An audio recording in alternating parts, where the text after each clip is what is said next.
Oh, as if we never left, my friend.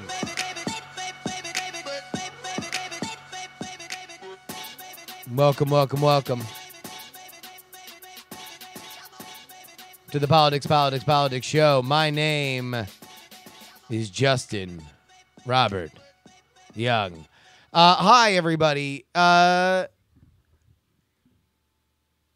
I miss anything? Cue laugh track. Holy shit. What a week. What a fucking week. Every time I leave the country, every goddamn time I leave the country, all fucking hell breaks loose. Like, there's literally just never a time. There is never a dull moment when I leave. It's just the worst. Just the worst. I remind you, the last time I left the country, was when I was going on vacation to England. And it was there, in Edinburgh, Scotland, in my Airbnb. I woke up because I sensed a disturbance in the force. And lo and behold, when I opened up my laptop, did I see Donald Trump on tape saying that you can grab them in the pussy because when they're a star, they let you do it.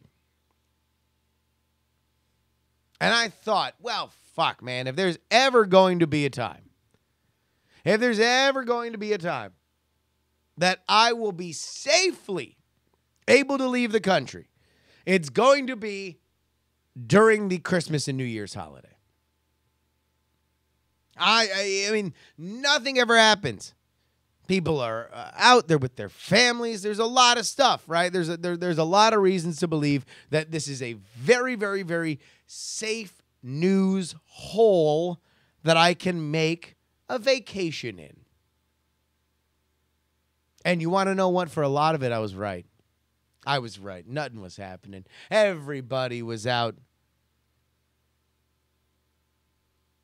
And then, it started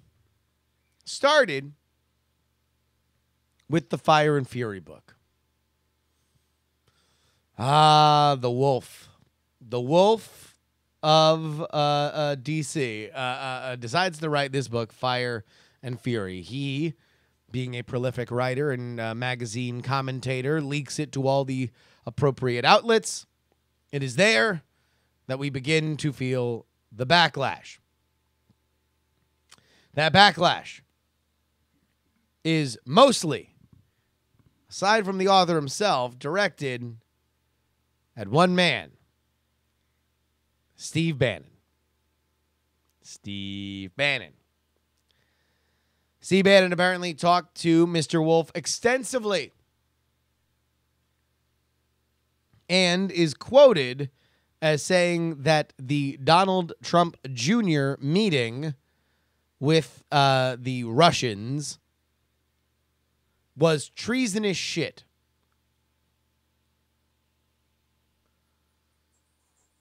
So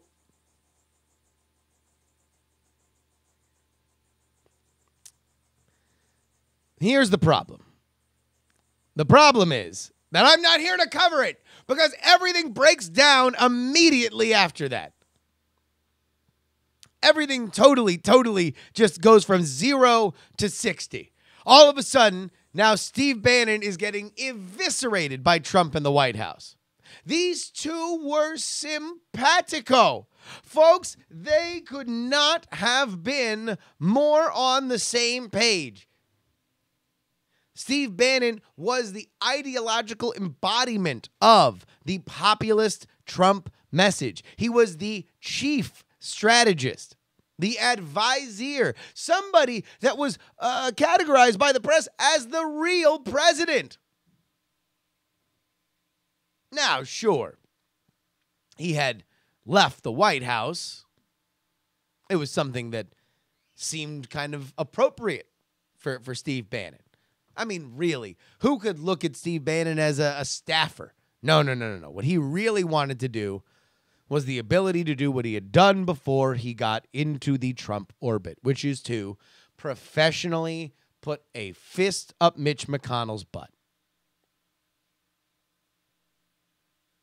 But I'll tell you what, If there is one man whose smile could shine so bright it could be seen from space, it's gotta be that turtle-looking motherfucker, Mitch McConnell.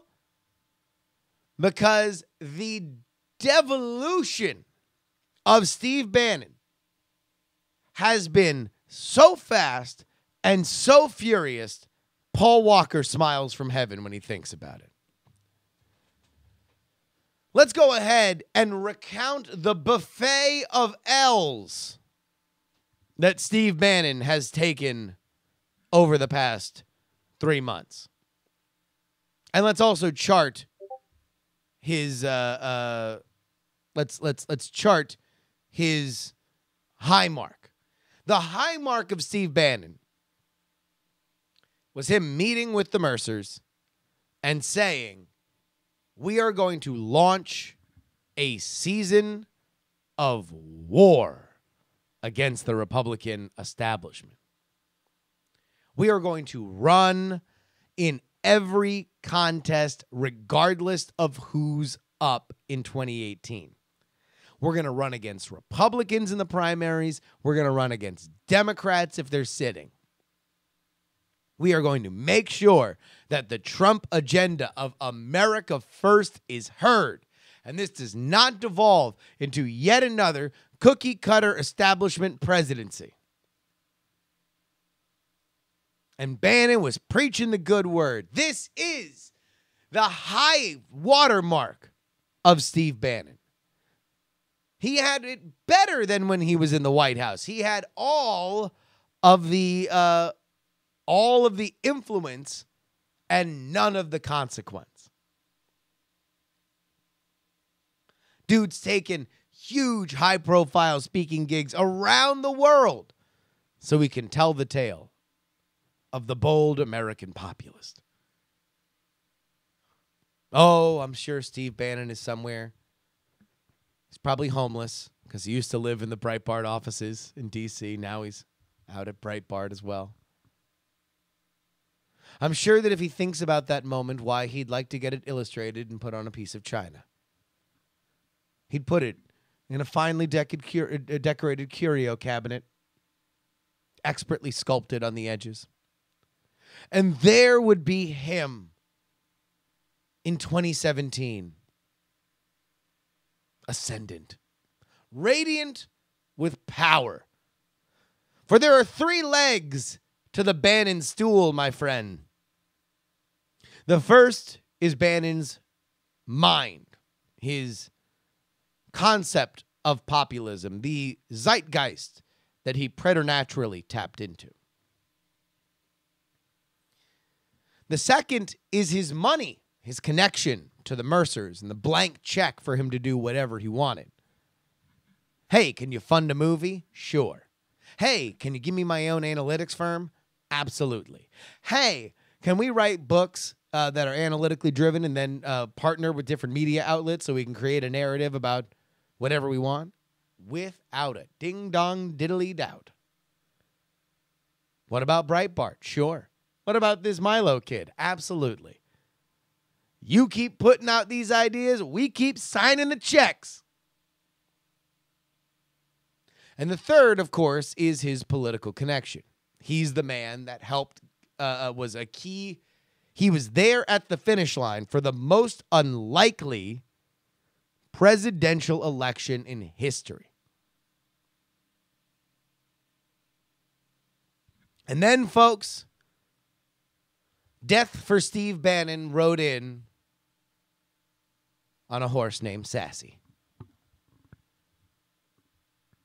Bannon backed Roy Moore against the Trump-backed Luther Strange. Roy Moore won the primary, lost the general.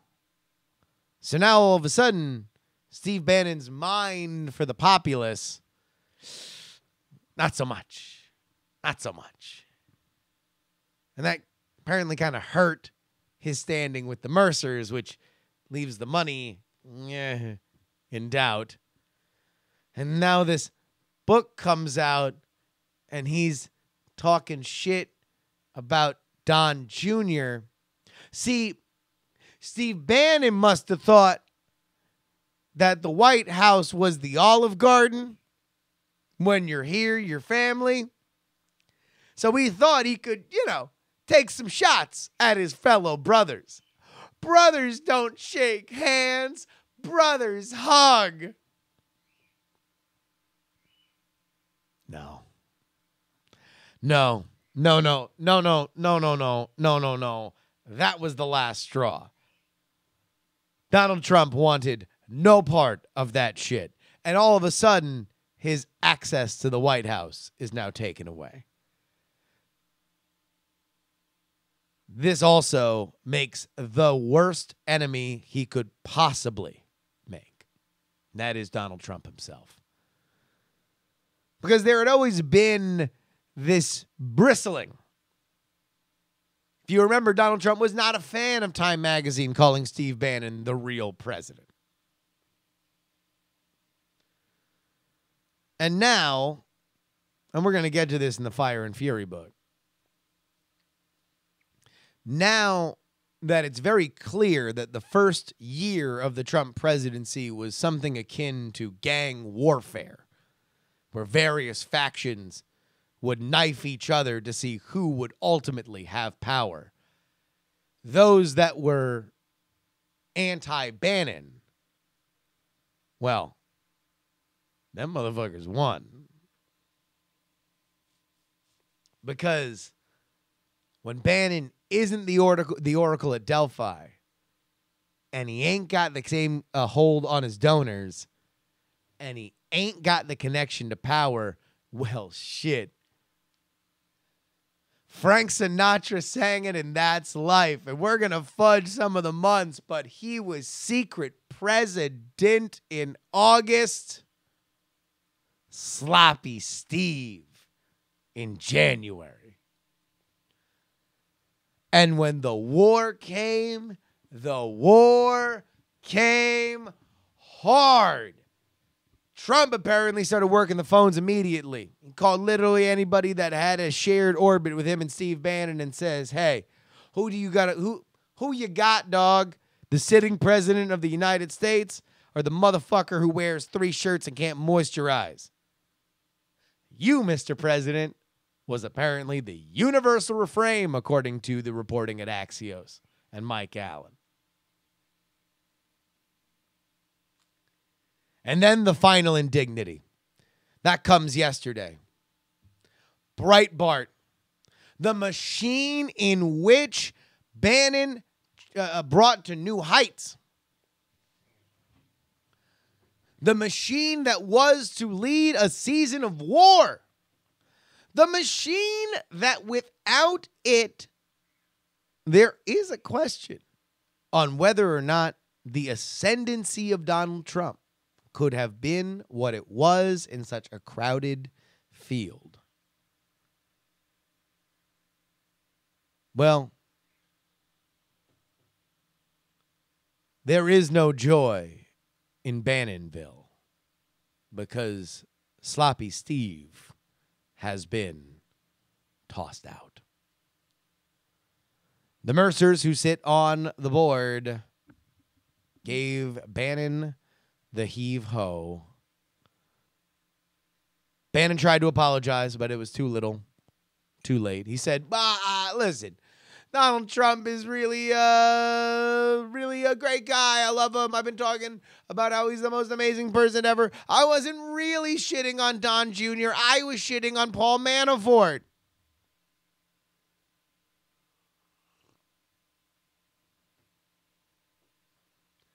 But folks, dear listeners to this show, say it with me because we can add another log to this raging fire. I want to see it in the chat. Steve Bannon has been fired from his dream job.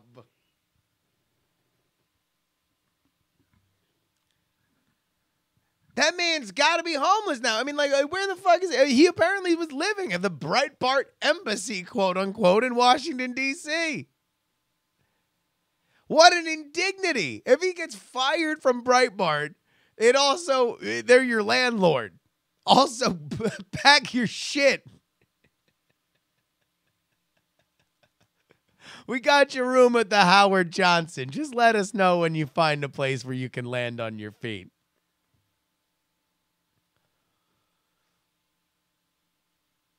Is this the last we've seen of Steve Bannon?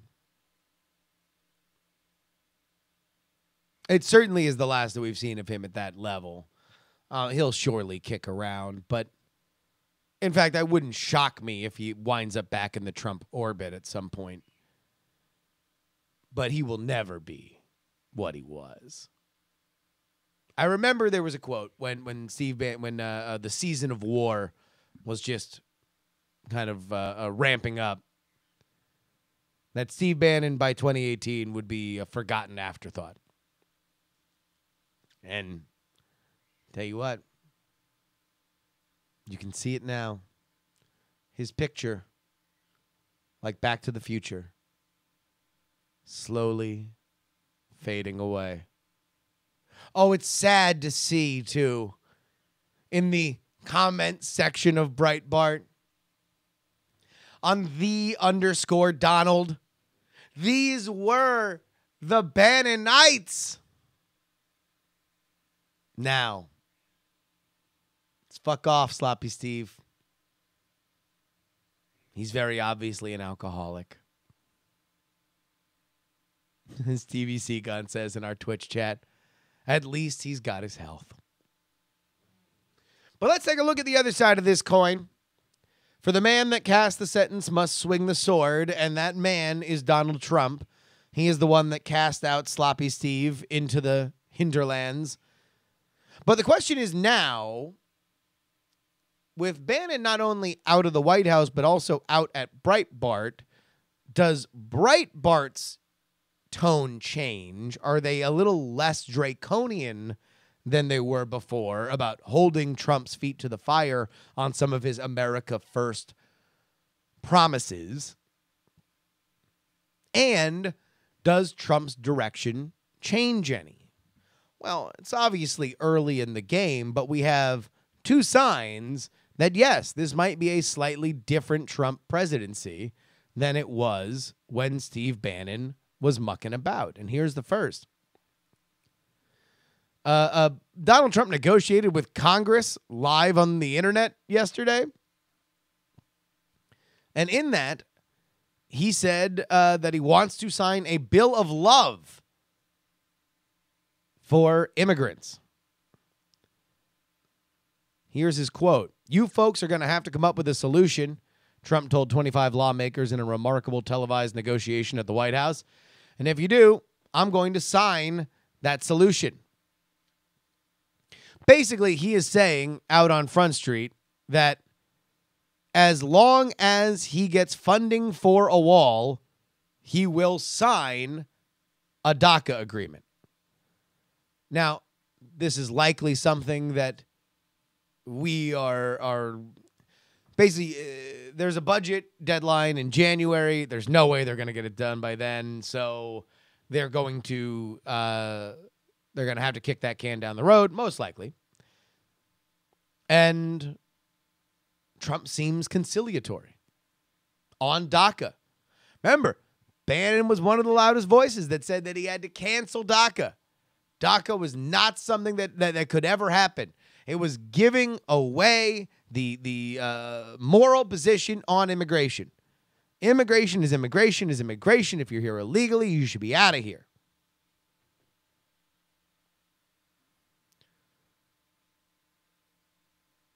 And then meanwhile, Trump also is announced that he's going to Davos. What? Davos. Game of Thrones? Davos. The guy who made the Daleks? Davos. Ah, yes, it is that yearly gathering that Breitbart, specifically under Bannon's tutelage, believed was ground zero for globalism.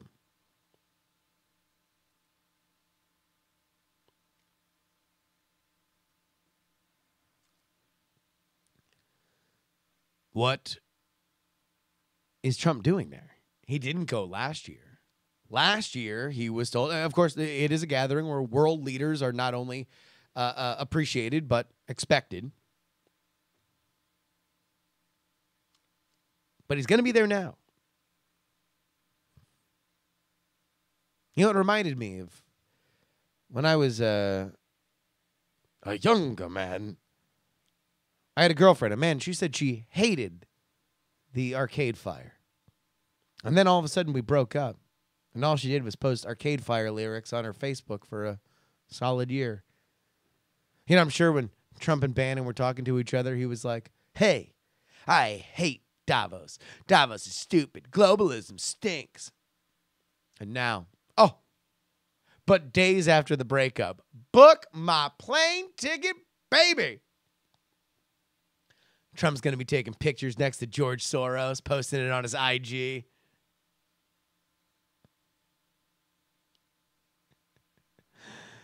Here's the story from the Washington Post, where democracy is dying in darkness. It was quite the neoliberal day on Tuesday for President Trump. The New York Times broke the story that the president was going to be hobnobbing with the global elites he bashed during his presidential campaign.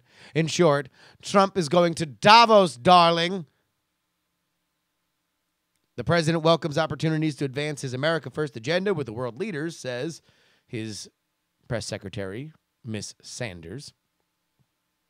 At this year's World Economic Forum, the president looks forward to promoting his policies to strengthen American businesses, American industries, and American workers.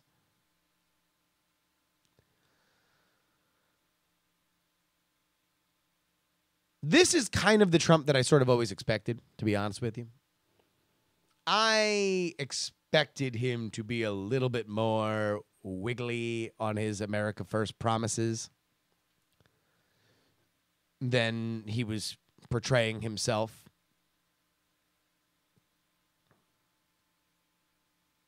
Also, wait, somebody Pops and Recline in the Twitch chat says that Sarah Sanders, it is Miss Sanders. Isn't it Mrs. Sanders? Isn't she married? Or did she get divorced? Because she has kids, right? Is Sarah... All right, here we go. Digression time. Is Sarah Huckabee Sanders married? Yeah. They've been married since 2010. When the fuck is it Miss? Should be Mrs., right? Somebody fucked up. Somebody fucked up. We are fact-checking the copy editors. Fact-checking the copy editors of the New York Times. Gunshots. All right. Let's get back. Okay, so I've expected Donald Trump to be a little bit more wiggly on some of his promises, and ultimately, I don't know how much it will matter. As long as the economy is humming by 2020, Donald Trump should be okay if he can get the wall built. The wall and jobs. That's it. That's all he really, ultimately needs to worry about. A lot of the other stuff, he can give on DACA. Nobody really gives a shit about DACA. Immigration hardliners ultimately, I think, will take that deal. Now, of course, there's fucking shit stirrers Ann Coulter, who are deport the DACA people first, and then we'll get to MS-13. She's there for the lulz. I think in reality, the wall, as fucking stupid and ineffectual as I think it really is enough that you can, that makes you unimpeachable for immigration stuff going forward. And by the way, I think Big Jim in the Twitch chat points it out, and I agree. It's jobs, then immigration. If everybody's getting paid, Nobody really gives a fuck how many people are in here using up, government resources illegally. Nobody. If people are not getting paid, oh shit, does that become important?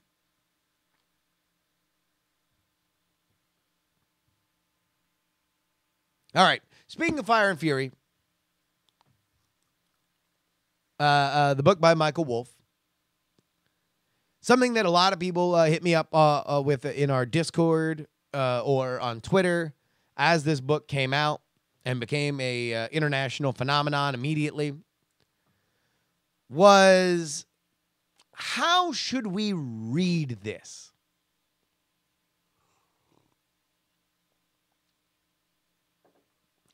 How should we process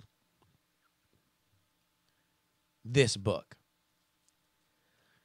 It says right there in the foreword that he can't be sure that anything anyone told him was true. So, there's that. A lot of the stuff that's in there has kind of already been sort of proven fairly demonstrably false. Like he's got Donald Trump saying he doesn't know who John Boehner is when he's tweeted about John Boehner and gone golfing with John Boehner publicly. Well, here we go. Allow me to let you guys know, all of the dear listeners here to the Politicsx program, how you should process this book, how you should read it.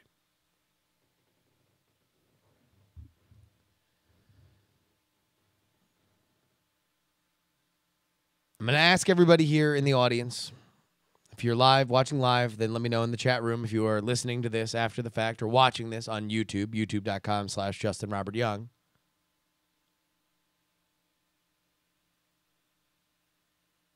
Do you know what a slam book is? Do you know what a slam book is? I'm curious on whether or not this is outdated. Talked about this on the Jury podcast this week, but I'm a little sensitive about my age right now because I was singing karaoke in Japan, and a bunch of young women were unaware of many of the songs I was picking, and I thought I was picking cool songs.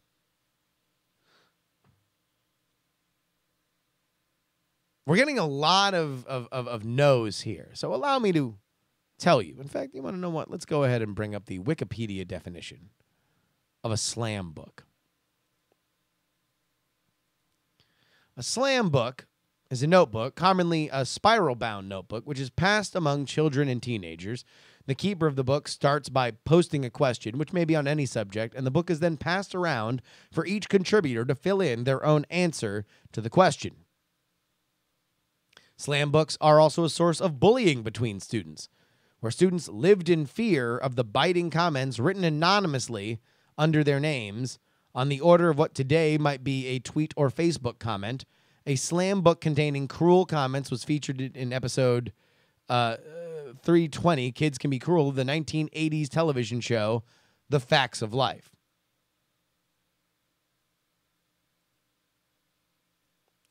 Effectively, a slam book is a way for people to talk shit anonymously about other people. So, for example, a slam book example would be you just write a bunch of questions. What's your favorite class? What's your least favorite? Or your favorite teacher? Least favorite teacher? Who's the biggest slut? Who's the best person ever? Who's got herpes? Yada, yada, yada. And then you pass it around, and everybody anonymously fills in what they think. Fire and Fury is an adult slam book. In that, this guy, Michael Wolff, who's a fantastic writer, and has really made his bones telling the rhapsodic tale of the New York media. A bunch of people talk shit to this guy. And they talk shit about it. And that's it. Did he go check to see whether or not any of it was true or not? No. Because what matters to him is that he accurately captures a bunch of people talking shit to each other. It's just that simple. So when folks are like, hey, a lot of this seems incorrect or conflicted with other shit in the book, the answer to that is doy. Because this is a collection of people knifing each other and their boss publicly or privately. There's a lot of stuff that is attributed to people's names, but the rest of it is not. So if you wonder how he can say with confidence that Donald Trump did X, Y, or Z in the privacy of his own room, or, as I've already read in the first quarter of this book that I am through, that Rupert Murdoch hung up the phone, rolled his eyes, and called Donald Trump a fucking idiot, it's because somebody told him that privately, and he has not used their name for attribution, instead taking it upon himself to create the world. Does this open up the possibility for Michael Wolff to be a total fabulist and create out of whole cloth elements of this story? Yes. Is it the point that we should be holding this to the standard that we would hold, let's say, a Bob Woodward book about the White House, which is probably sure to come at some point? No. I would expect that a Bob Woodward book would be reported because Bob Woodward is a reporter. Michael Wolff on the Colbert Report, the Late Show with Stephen Colbert, was very clear to say what I thought was the operative way to understand Fire and Fury. I am not a reporter. I'm a writer. His job is to string gossip together so it's well written and you have a sense of what went on. When you are reporting, you are there to stick to the facts. Sometimes, often in a way that removes you from the emotional ground zero of the subjects that you're talking about. Fire and Fury is the opposite. It's supposed to be evocative of this chaotic, backbiting orgy of backstabbing. I'm enjoying it quite a bit right now. But I would caution folks to not take much of this very literally. All right. We are already running a little late, so let's go ahead and get a quick Wave Watch.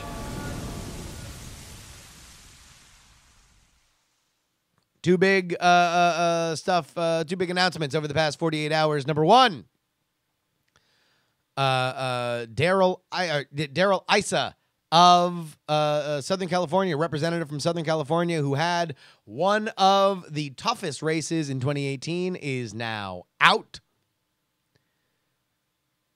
He will not run for re-election. That is a very purple district. And what will surely be, if not the most interesting, certainly the most odious race of the 2018 campaign, is that for Jeff Flake's seat in Arizona. Kelly Ward is already running, and now joining her on the Republican side is Sheriff Joe.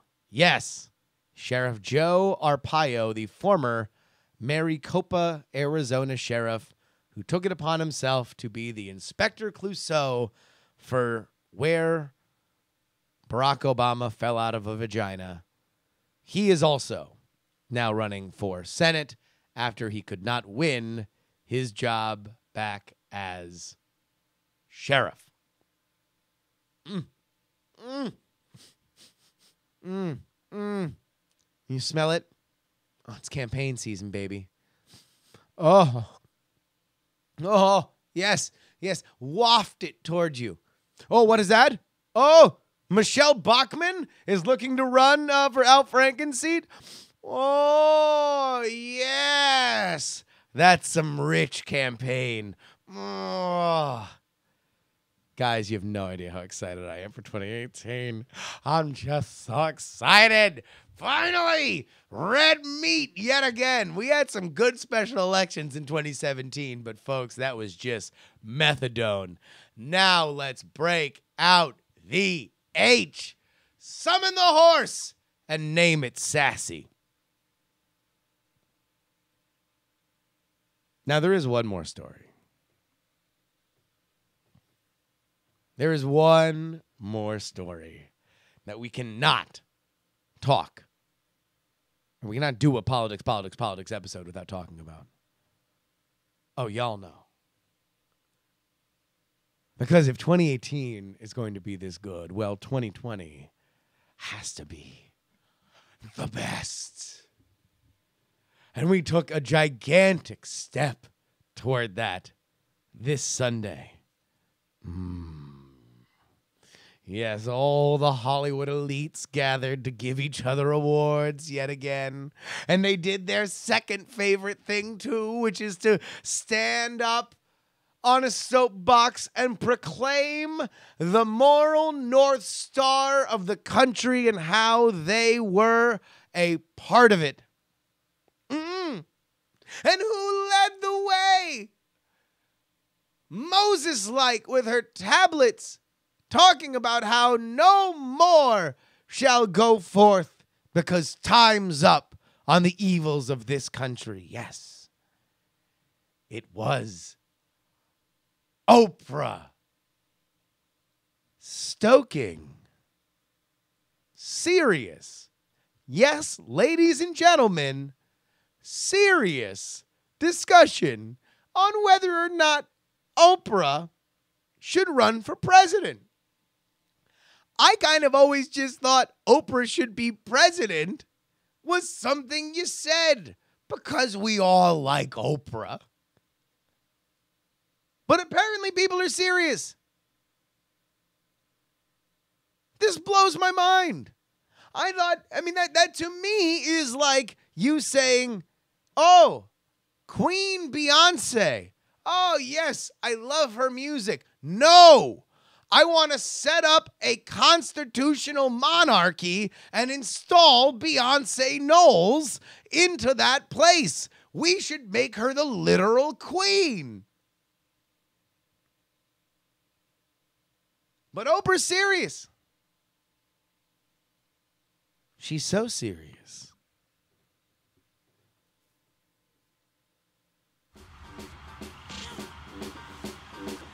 That there is now proof on how she would stand.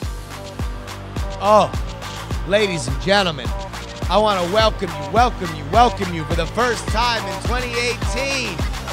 This is a very speculative edition of the Get on the floor if you got that booty. Dance, dance, dance, dance. Dance, dance. All right. Pole dance for January 10th, 2018. 1,000 likely voters, a 3% margin of error, asking respondents who they would prefer to be president in 2018.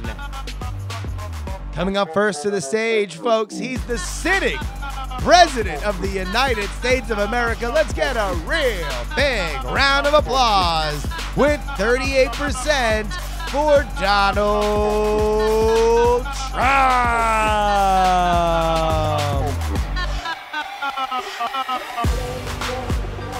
But your headliner, the unmarried black woman who captured America's hearts with her stirring speech about misogyny's time of demise.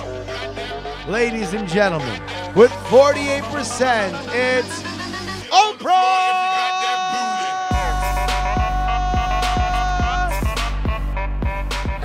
And you have a speculative advantage.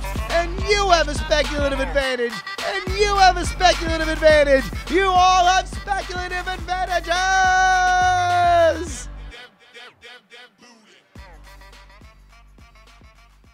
Folks, that is a 10-point spread for Queen O herself, Oprah. Real quick, let's do a winners and losers. I mentioned this in the email newsletter, or in the Politicsx daily newsletter. Again, sign up for that, tinyletter.com/Justin Robert Young. For those of you who are our patrons, this is basically that Patreon the stuff that I was sending out every day, but now it's in email form, so it's easier for people to spread around, and I think it's just a better format for it. If Oprah runs, it is a really bad sign for three people if they want to run for president as well: Elizabeth Warren, Kamala Harris, and Kirsten Gillibrand. They want that "we are strong women" in the age of pussy hats, hashtag resistance kind of energy. It's going to be hard for them to do it when a far more famous woman is running.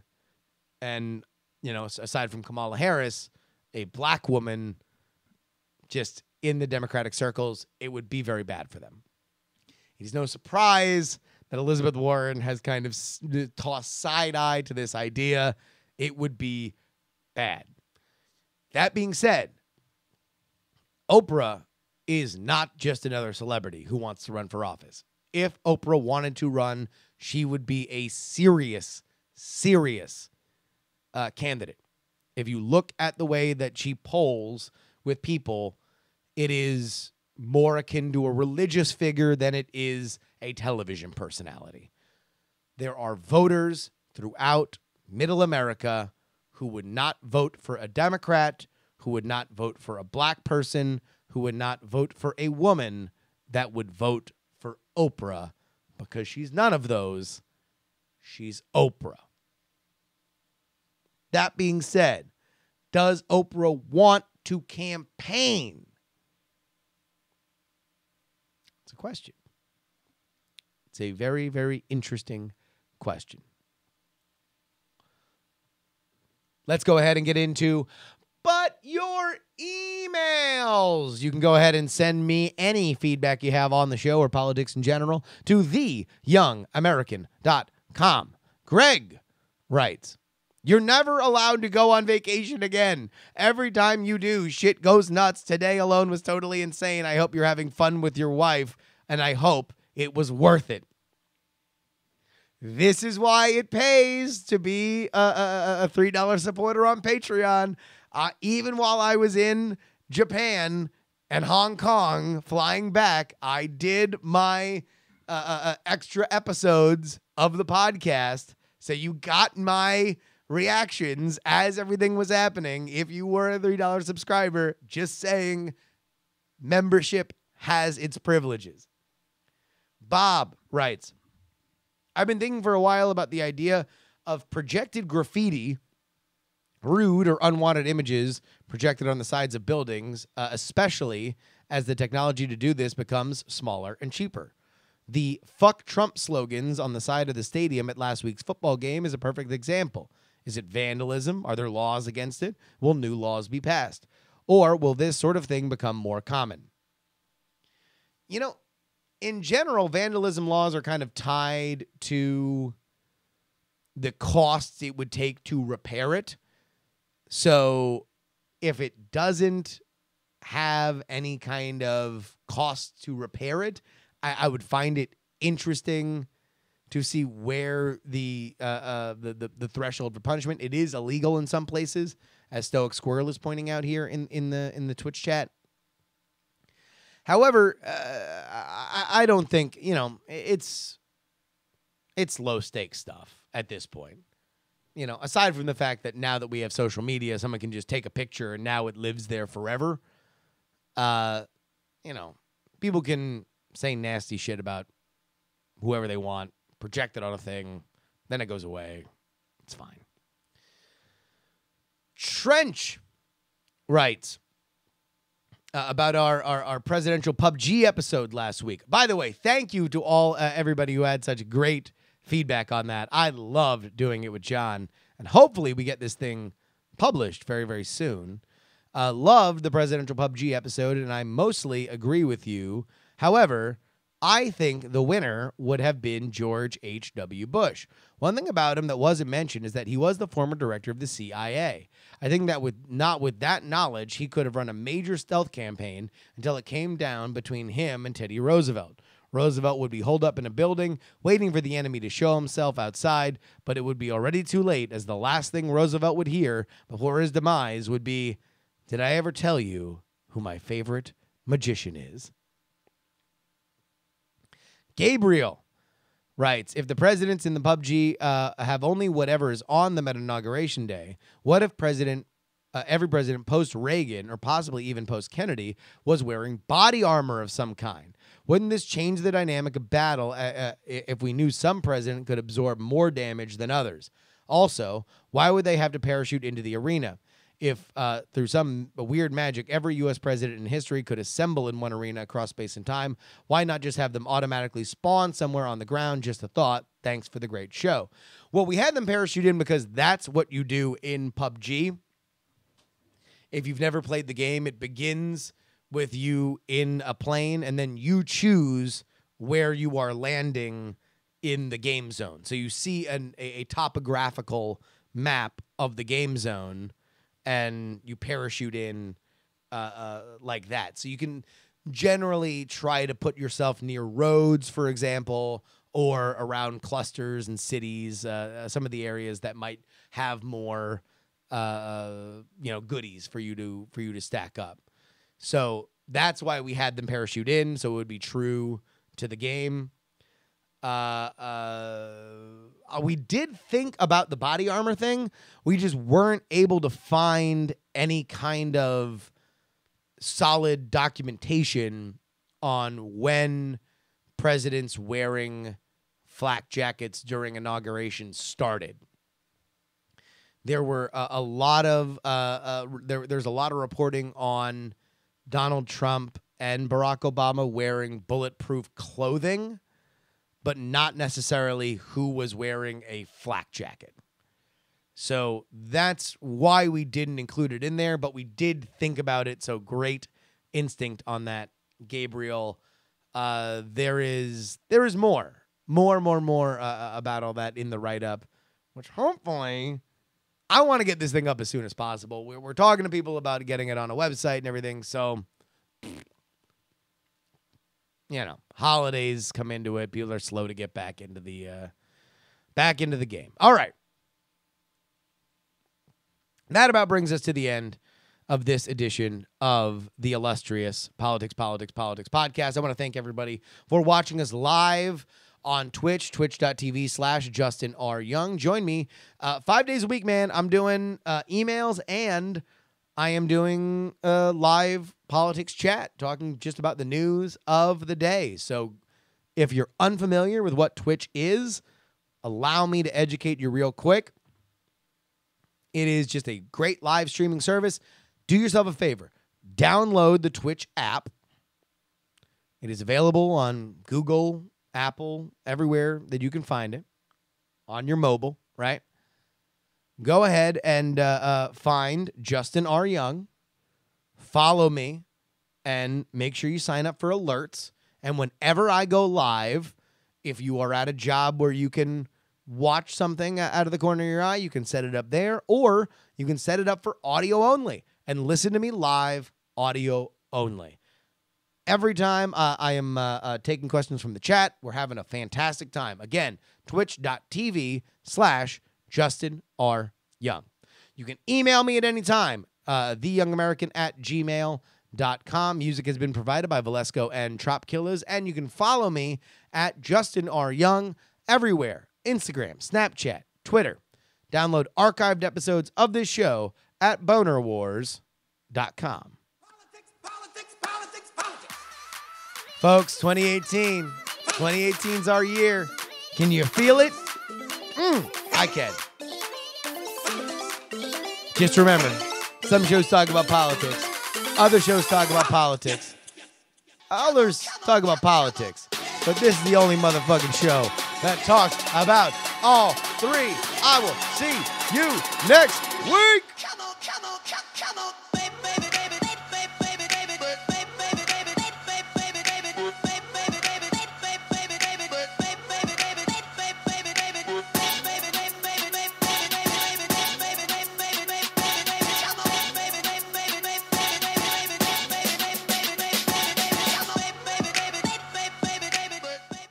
Diamond Club hopes you have enjoyed this program.